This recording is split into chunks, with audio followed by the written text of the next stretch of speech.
This video is sponsored by PCBWay. Hello there and welcome back to another video. In today's video, I'll be revisiting a computer that's made an appearance before on this channel, the Beelink EQ12 Mini-PC. If any of you remember, this Mini-PC was sent to me back in March by fellow YouTuber Carey Holzman, and if you want some more details on the story with this PC thus far, I'd recommend that you check out the first video that I did on it. In any case, in the comments on that video, I received a number of different things that I could try with this computer in an attempt to get it to post again. Currently, it powers on but does not pass post, and so there is no display signal sent to my monitor. Today, I'm going to be trying a few different things to fix this. The first thing that I'm going to try today is to flash the BIOS chip with a new BIOS image. The amount of comments I got under the initial video telling me that it seemed like the BIOS chip had become corrupted and that was why the system wouldn't post was absurd, so I've got to try this first. I quickly disassembled the mini PC and took out the motherboard, as I'll need to be able to access the BIOS chip to reflash it. Then I opened up this CH341A BIOS flashing kit that I bought off Amazon. It comes with the CH341A based flashing assembly, a little jumper cable clip thing that you can use to clip onto a BIOS chip while it's on the board, and some headers and PCBs that allow you to desolder the BIOS chip from the board and plug it directly into the socket on the programmer. I decided that for this project, I was going to desolder the BIOS chip and solder it onto one of the PCBs that came with the kit. Even though I could have tried to use the little clip that was included, I still chose to use this method because I figured it would be a more surefire way of making the flashing succeed, especially as this is my first time ever trying to do this. I've watched other people do it before, and sometimes flashing the chip in circuit doesn't work for them, so I've just done it this way to be on the safe side. However, before I can desolder the chip from the board, I've first got to figure out which chip on this board is the chip that stores the BIOS image. Thankfully, BIOS chips seem to usually follow a pretty common pattern and therefore shouldn't be that hard to identify. They're usually small 8-pin chips, are sometimes marked in the PCB's silkscreen, and often have a few common manufacturers, one of which is Winbond. I mention Winbond in particular here because this PC's motherboard has 3 separate Winbond chips on it that both follow the common package for a BIOS chip and are also the right kind of chip to store such a code, due to them being small flash chips. However, as I just said, there were 3 of them, and now I had to figure out which one was actually the BIOS chip. Thankfully, by just looking at the board and doing a tiny bit of research, I was able to determine that this chip here should be the BIOS chip, and that the other 2 should hopefully be unrelated. I was able to determine this because the 2 other Winbond flash chips were laid out right beneath the network interface chips on the board and were positioned right next to the Ethernet magnetics as well by the same margins for each chip, indicating to me that these chips were related to the 2 Intel i225-V NICs on the motherboard. I then used my hot air soldering station to desolder the BIOS chip from the motherboard, and then soldered it to one of the flashing kit's breakout PCBs after also soldering on some pin headers. Now, before I go start working on reading the old BIOS image off this chip and putting a new one on, I'd like to first talk about how if you're at all interested in fixing devices with repairs like this, you might also take interest in today's video sponsor, PCBWay.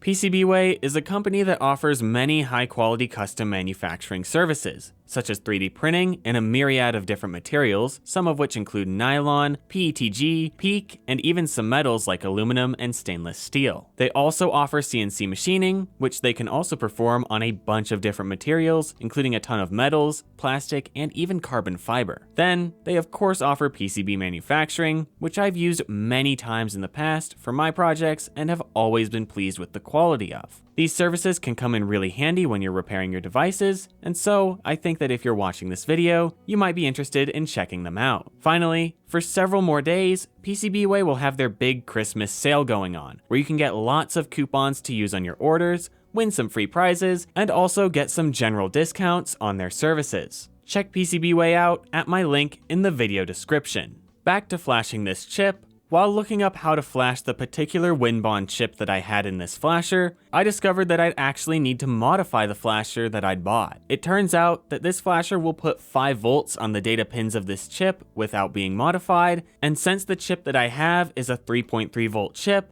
I need to alter the power supply circuitry on the board in order to ensure that it won't blow up the BIOS chip. I also verified this information by powering up the flasher board and using my multimeter to check the voltages on some of the data lines that would be going to the chip.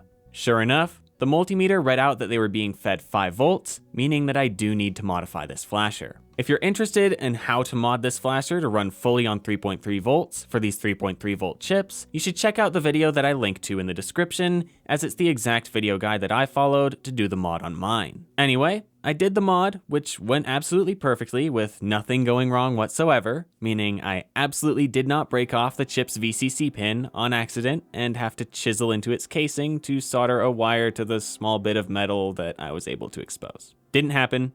Everything's fine. Now that the flasher was fully modified though, I ran some checks on the data pins again with my multimeter and was able to verify that the data pins were in fact getting the correct voltage. So now it's time to plug the programmer with the BIOS chip plugged into it, into my computer, and then begin the flashing process. Sadly, I wasn't able to find any great information on how to flash the BIOSes for these exact mini PCs, and although I tried my best, I did end up finding myself somewhat winging it.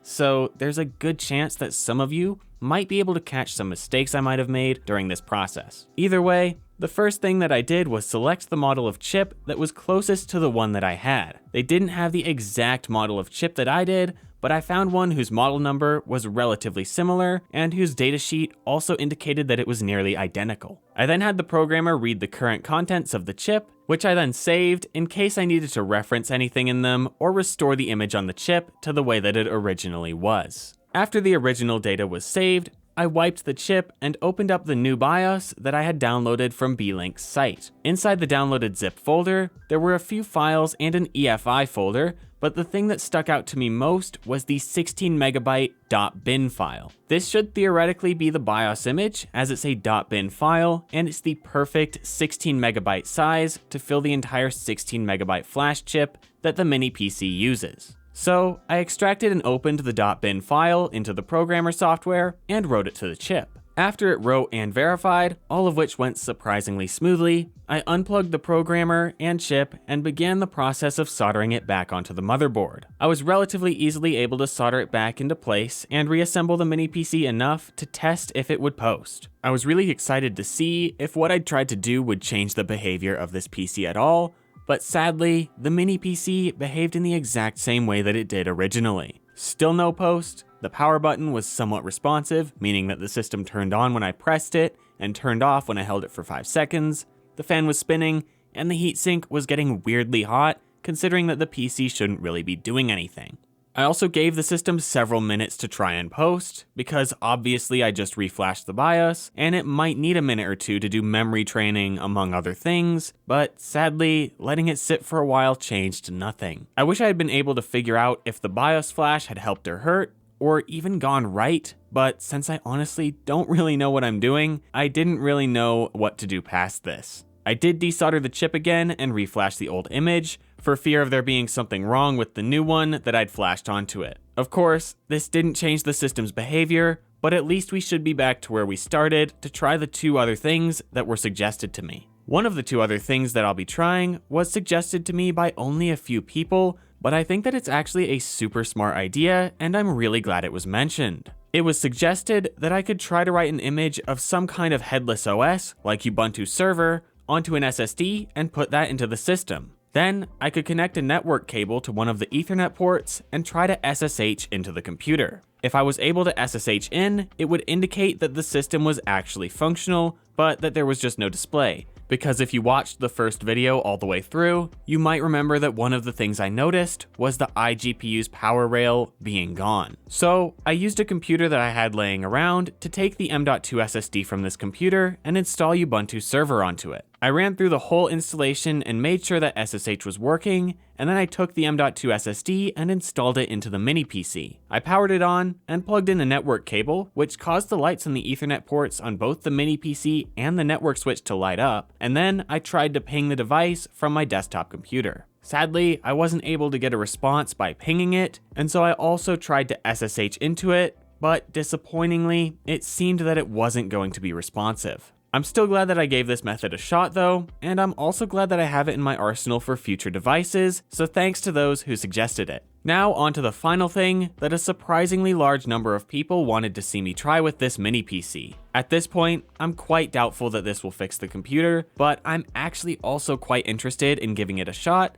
as it seems like a bit of fun. The plan is to use the mini PC's M.2 slot to install an external PCI Express graphics card and to see if that will allow the system to post. Because again, one of the key takeaways from my previous video was that the iGPU's voltage rail wasn't present, so maybe a dedicated GPU could help?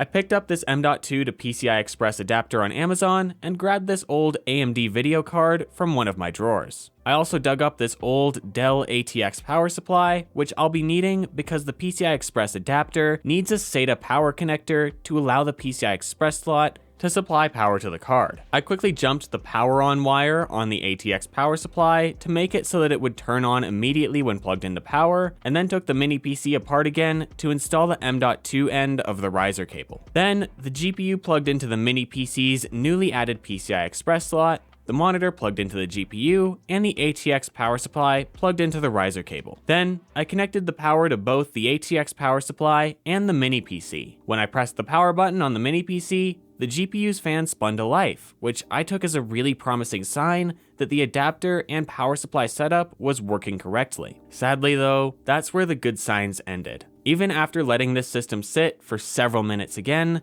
there was no output on the monitor. At this point, I'm really not too sure what else to try on this system, and since it's not the most valuable mini PC anyway, I'm probably just going to fully write it off at this point. However, I'm glad that I was able to revisit it with the input of my audience, and even though I wasn't able to get it working, I still had fun working with flashing the BIOS, trying to connect to it with a headless OS installed, and of course, putting a GPU into it with an M.2 adapter. Well, that's all that I have for you in this video. I hope that you were able to at least enjoy it, and maybe even learn a thing or two. In any case, I hope to see you next time. Goodbye.